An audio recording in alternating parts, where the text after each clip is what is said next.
So I work for an organization called Lift Up the Vulnerable, or LOVE, L-U-V, and our work is we prevent human trafficking in war zones. So during the talk, I will explain what that looks like. So our model of empowering indigenously led organizations to form the only anti-human trafficking indigenously led network.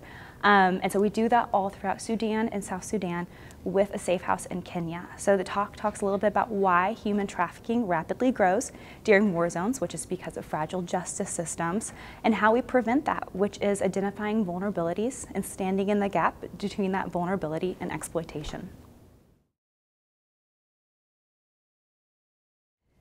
The reason why it's important to have these conversations, while they are hard, they're vital to understanding, because we can't prevent something we don't know about.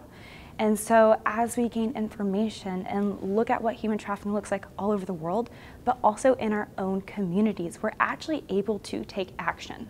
We can't take that action unless we don't know, unless we're creating awareness. And that's why these conversations are critical, not just to the transformation of our own hearts, but to the transformation of lives all over the world.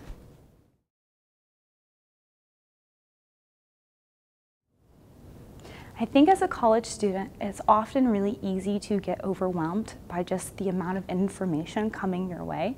I remember it when I was getting my master's in international relations. I felt like I was looking at something new every single day, and just the devastation that occurs worldwide was really heartbreaking. But what I've learned is there's really nothing new under the sun. That the cycles occurring in the world today, they're scary. They've happened before, and they'll happen again. So it's important that we have a really firm foundation as we begin to navigate these issues, and we understand what good, moral, solid action looks like from a loving point in our heart, instead of feeling derailed and overwhelmed as we're reading new research every day that we don't understand.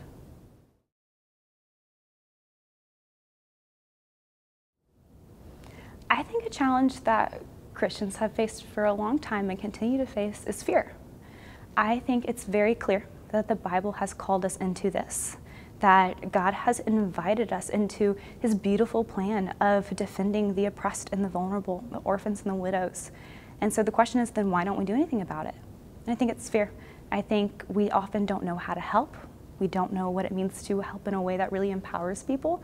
And we also, it's scary to give of ourselves. It's scary to give of our resources.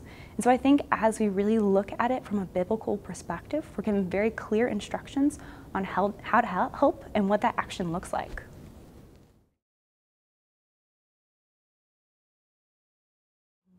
I would start with that biblical foundation. Understand what scriptures say about human trafficking. Understand what God's desire for caring for people all over the world is, and start there. I think it's really easy to tear people apart based on strategies and policies.